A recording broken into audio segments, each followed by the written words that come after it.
प्रधान पद प्रत्याशी कुलदीप यादव पुत्र श्री केशव प्रसाद यादव जी को अपना बहुमूल्य वोट देकर भारी मदद से विजयी बनाया। Recording by BPM music.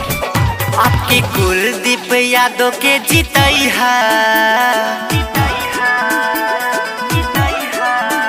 आपकी कुलदीप यादव के जीतैहा कोई के मतदान हो।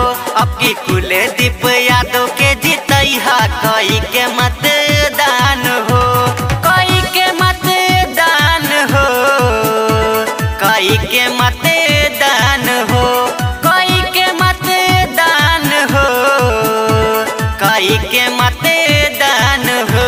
केहू विरोधी के कहा में न अइहा, ना भूलिहा निशान हो। आपकी कुलदीप यादव के जीतैहा कोई के मतदान हो। आपकी बार कुलदीप यादव जी का साथ दीजिए और अपने गांव में शिक्षा, स्वच्छता और समानता का विकास कीजिए।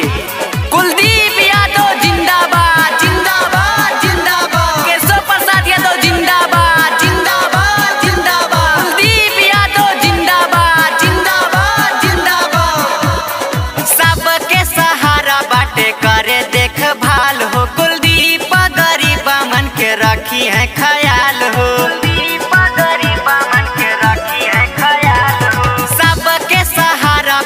करे देखभाल हो, कुलदीप गरीब मन के रखिए ख्याल। अपना बेटावा के चाचा न भूलैहा,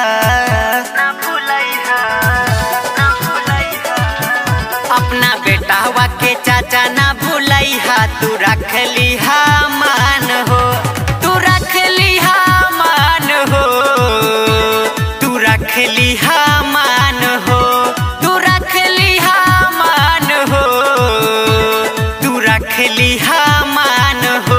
आपकी कुलदीप यादव के जीतैहा कोई के मतदान हो।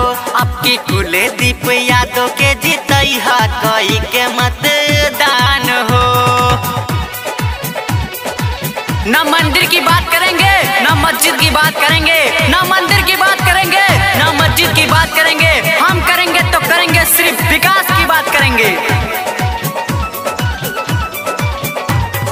मल्हीपुर में बसा बही के साथ हो, इनके सर पे गरीबवन के हाथ हो, इनके सर पे गरीबवन के हाथ हो। मल्हीपुर में बसा बही के साथ हो, इनके सर पे गरीबवन के हाथ। अपना गाँव के खूब चमकई है,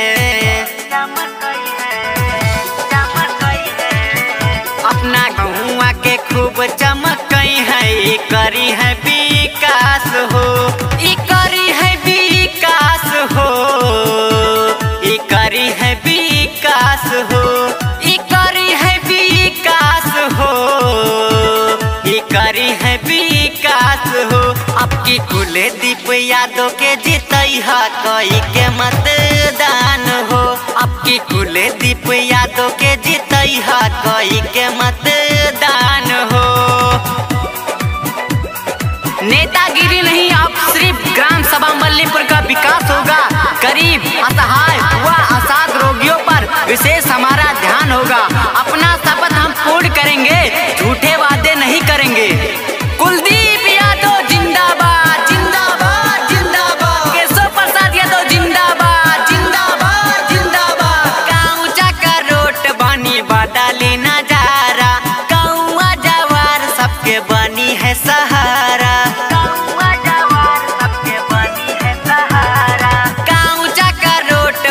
बदली नजारा। गाँव जवार सबके बनी है सहारा। दर्शन राहुल राज के वहादनी भैया,